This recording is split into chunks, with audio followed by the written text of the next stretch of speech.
Seperti yang saya sering cerita kalau ngaji, ngatur kiai itu dosa.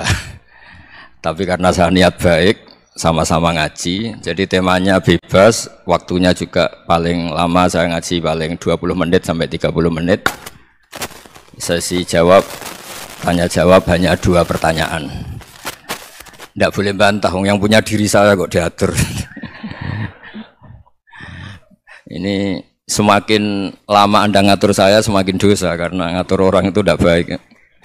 Apalagi ngatur kiai itu tambah tidak baik lagi ini. Iya toh, misalnya saya ke Jakarta nih pun Pak Martinus, Pak sini, ya belum mesti bisa. Jadi ya sama-sama nggak mesti bisa kan. Tapi monggo lah kita cerita-cerita Islam, cerita-cerita beragama yang rileks.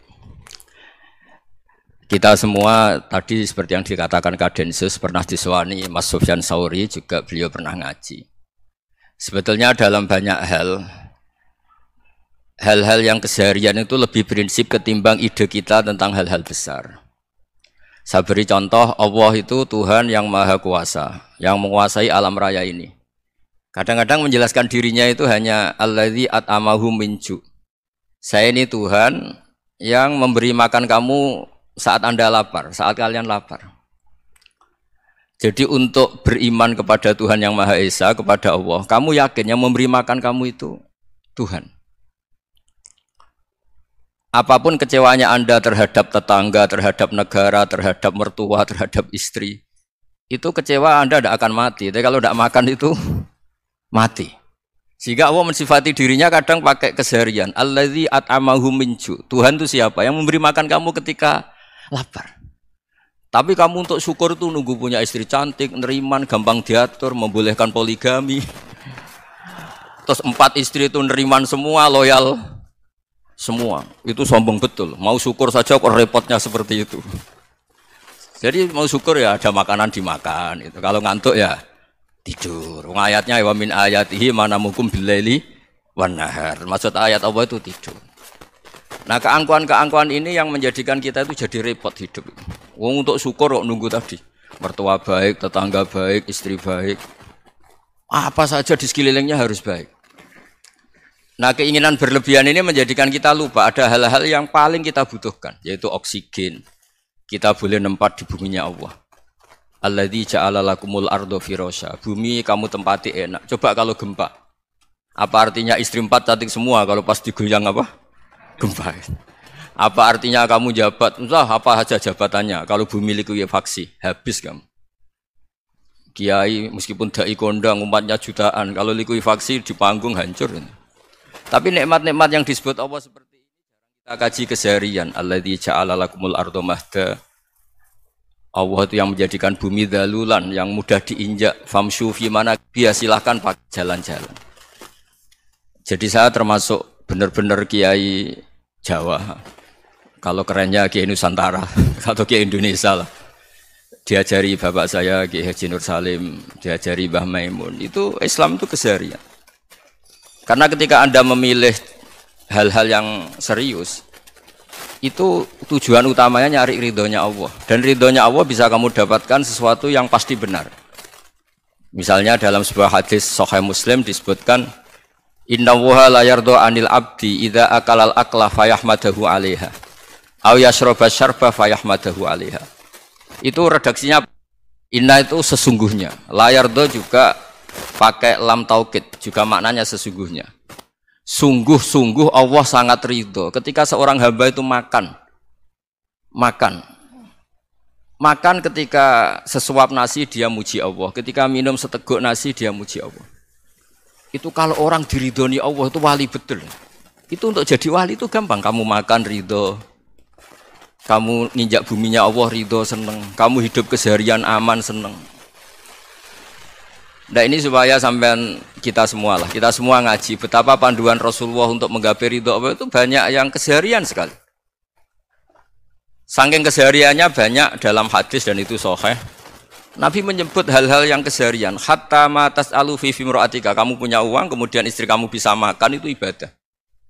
Bahkan sebagian ibadah itu dicontohkan Nabi yang akhirnya diprotes sahabat. Yaitu wafi buti ahadikum sodakoh. Kamu menggauli istri kamu itu ya sodakoh. Sampai sahabat bilang yang benar ya Rasulullah. Ayati ahaduna syahwatahu wa huwa lahu ajrun. Masa urusan biologis, urusan syahwat kemudian dia dapat pahala. Nabi menjawab, alai salawadu'aha fi haramin akana alaihi wisrun. Bagaimana kalau dia meletakkan ke yang tidak benar itu kan dosa. Nah, hal-hal seperti ini yang saya ingin teman-teman semua lah, semua. Saya juga agak ingin ngaji demi Anda juga agak ingin. Itu dosa sekali ngaji kok pesanan kelompok tertentu itu enggak boleh. Islam itu untuk semua. Jadi ya cuma karena di depan saya jenengan ya seakan-akan jenengan korbannya. Itu ada ilmunya dalam usul fikih itu. Jadi orang itu harus ngaji usul fikih. Nama yang disebut, mungkin Mas Sufyan masih ingat zaman ngaji usul fikih. Nama yang disebut itu tidak jaminan sebagai prioritas perintah. Jadi misalnya gini, kebetulan yang di depan Nabi itu Abu Dzar. Nabi ya bilang, ya Abu Dzarin ini uhibbuka misalnya, atau ya Mu'ad ini muhibbuka, atau ya Abu Hurairah ini uhibbuka misalnya. Banyaklah riwayat yang Nabi nyebut ya Abu Dzarin, ya Mu'ad, ya Abu Hurairah. Kemudian misalnya Nabi meneruskan khitab, ini uhibbuka, saya mencintai kamu, fakul dubur sholatin, atau sebagian riwayat disebut fala tada'an dubura kulli sholatin, Allahumma inni ala dzikrika wa syukrika wa husni ibadatik. Saya mencintai kamu, siapa saja, Mu'ad bisa, Abu Dzar bisa siapa. Saya mencintai kamu, mohon kalau habis sholat kamu jangan lupa wiridan Allahumma inni ala dzikrika wa syukrika wa husni ibadatik. Ya Allah, tolong kami permudah supaya mudah ingat engkau. Anda tidak bisa mentang-mentang, wong nama saya Parmin, nama saya Purnomo, itu yang diperintahkan Mu'ad misalnya. Jadi yang disebut satu, tapi khitab itu untuk siapa saja.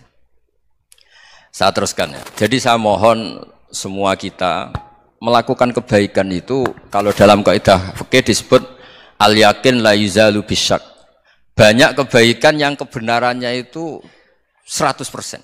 Tidak punya efek samping ke pihak lain, ke kelompok lain, ke komunitas lain.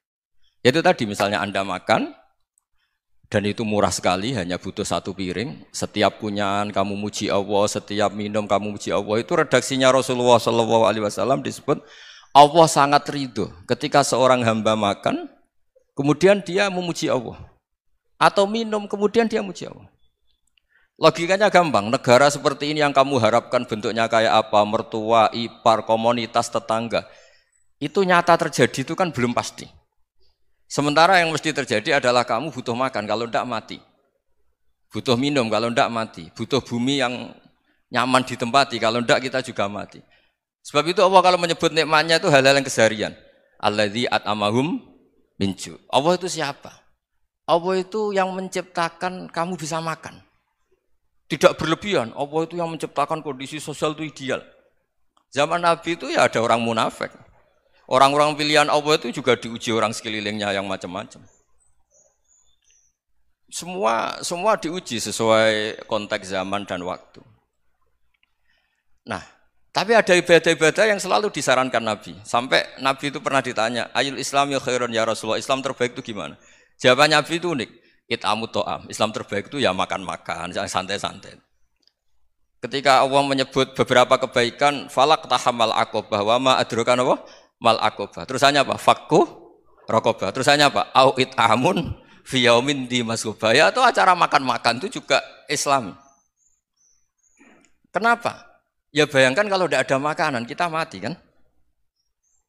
Kondisi sosial tidak ideal itu Anda masih gak apa-apa. Tapi kalau Anda tidak makan, Anda tidak minum, kamu punya istri cerewet masih bisa hidup, punya mertua cerewet masih bisa hidup. Tapi kalau tidak makan bisa mati. Berarti penting mana istri sama makan? Penting mana? Makan. Semoga istri Anda dengar, nanti kamu disuruh makan tapi pulang deh.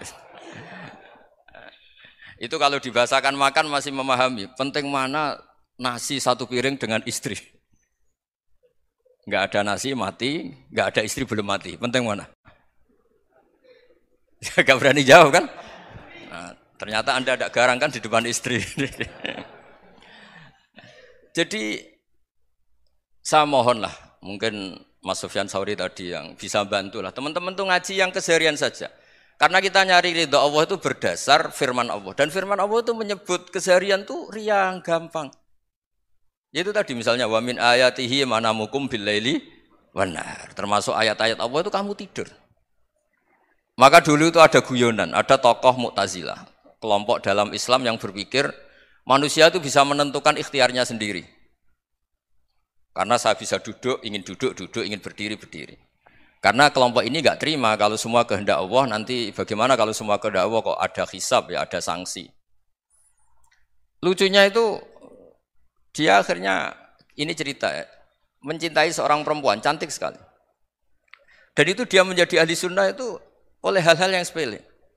Karena istrinya cantik, ya namanya suami istri itu hubungan intim. Terus ditanya, Mas, masih ingin lagi? Masih. Silahkan diulang lagi. Wah ya tidak bisa. Katanya manusia bisa menentukan yang diinginkan. Itu tobat itu. Itu nggak bisa ditobatkan Mas Sufyan Ats-Tsauri. Orang cantik yang mudah nobatkan orang itu orang cantik. Segampang itu. Akhirnya kita tahu, makanya kalau dalam kitab Hikam itu disebut al-aqil mayakul madza yaf'alu wa hubi wal ghafil mayakul madza af'al. Orang yang punya akal karena sadar ini wilayah Allah, semua milik Tuhan. Itu dia tiap hari berpikir, besok Allah akan melakukan apa terhadap dunia ini. Kamu merencanakan suatu mau plesir ternyata gempa. Mau wisata ke Rusia ternyata perang. Kamu tidak pernah tahu apa yang akan terjadi besok. Wa ma tadri nafsum madza taksibu ghadan. Tapi anda semua kita ini sering punya jadwal permanen. Makanya saya kalau diundang siapa saja, isane takdir. Yang jelas Gus ini acara penting. Ya masih acara penting nak pangeran ngersakno apa piye? Kok ape dadi pangeran? Kamu kok mau jadi Tuhan? Itu kadang ya kiai gitu. Penting Gus acara ini jenengan harus memastikan bisa. Loh kamu itu yang ngajarin tauhid, sesuatu itu biadillah kok bilang-bilang apa pasti. Kalau maksa terus tak tobatkan loh kamu kata saya itu. Ya kalau gitu Gus bilang insya Allah.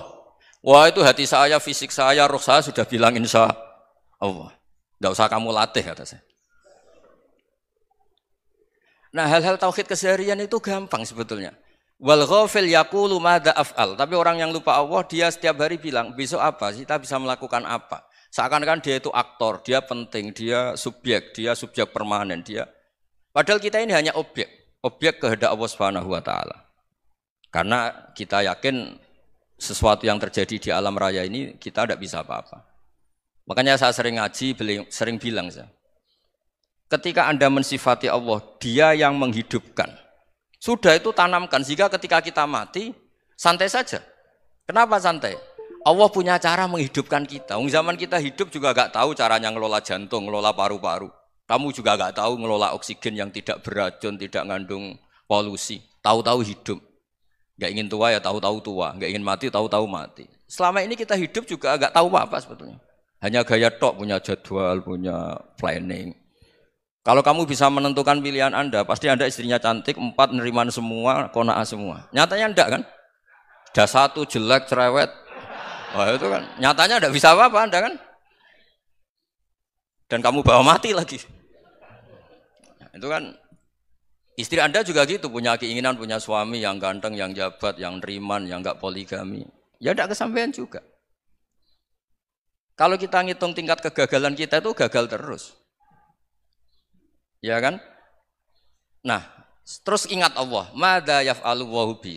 Orang yang punya akal selalu berpikir Allah itu menghendaki apa terhadap saya. Lalu sama-sama orang itu. Ngelihat orang yang serius, itu kata Anda itu pemikir berat, serius. Senang punya tokoh yang merengut karena kamu anggap serius. Tapi sebagian orang nganggap orang yang serius itu wong merengut, wong masam, wong muka kok ditekuk. Jadi sama itu hati ya muqallibal qulub tsabbit qalbi ala dini, karena kita enggak tahu cara berpikir kita tentang orang lain, tentang sekeliling kita. Misalnya kita orang baik yang jenis ngrumat fakir miskin. Ada orang bangun masjid mewah itu janggal. Apa artinya masjid mewah kalau banyak orang kelaparan? Tapi kalau yang jenis pendidikan apa artinya masjid mewah kalau enggak bisa ngaji? Nanti yang jenis infrastruktur apa artinya ini kalau semuanya punya sudut pandang yang berbeda-beda. Dan Islam mengapresiasi semua kebaikan. Tapi katakan semua kebaikan itu adalah kehendak Allah Subhanahu wa taala. Karena apapun baik Anda itu pakai fasilitas yang diberikan oleh Allah Subhanahu wa taala. Sehingga ini yang disebut qulillah tsumadarhum fi khawdihim yal'abun. Ya kembali tadi ke tema-tema bahwa keseharian Anda ini sudah Islami. Saat Anda tidak bisa melakukan apa saja, Saya sering ada jenazah, biasanya kalau tetangga meninggal saya sering disuruh ngelepas. Saya bilang orang ini baik, karena sering ngelamun di rumah, sering nganggur di rumah. Ditanya sama anaknya, kenapa Gus nganggur baik? Ya kalau dia nganggur artinya juga nggak berbuat sesuatu yang maksiat kan? Ya kan, orang nganggur di rumahnya ya ndak bunuh orang, ndak maling, ndak korupsi, ya namanya nganggur di rumah. Lah cuma istri cara pandang nganggur gak menghasilkan uang itu. Tapi juga gak menghasilkan kriminal kan. Jadi sebenarnya Islam itu makanya kalau sampean ngaji usul fikih itu ada kitab usul fikih namanya Lubul Usul, itu terkenal sekali di pesantren itu. Itu kalau ngapresiasi keseharian itu luar biasa. Izma min mubahin illa wa yatahaqqaqu bihi tarku haramimma. Karena keseharian yang mubah saat Anda lakukan itu ada kehebatan yang luar biasa, yaitu meninggalkan haram. Makanya dulu banyak orang-orang alim ketemu temannya itu guyon sampai semalaman. Itu biasanya yang semangat Islam itu kiai kok tidak tahajud, kiai kok tidak witir. Orang yang sedang mapan uangnya banyak, malam itu tidak kelayaban itu sudah luar biasa. Melawan nafsu supaya tidak maksiat itu sudah luar biasa. Supaya lupa guyon sama temannya semalaman sampai subuh.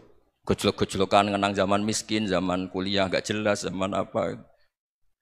Melihatnya jangan tarkut tahajud. Seperti ini meninggalkan tahajud, tapi meninggalnya ini talkul muharramat. Jadi kayak apa hebatnya? Sehingga Imam Ghazali punya riwayat yang agak unik.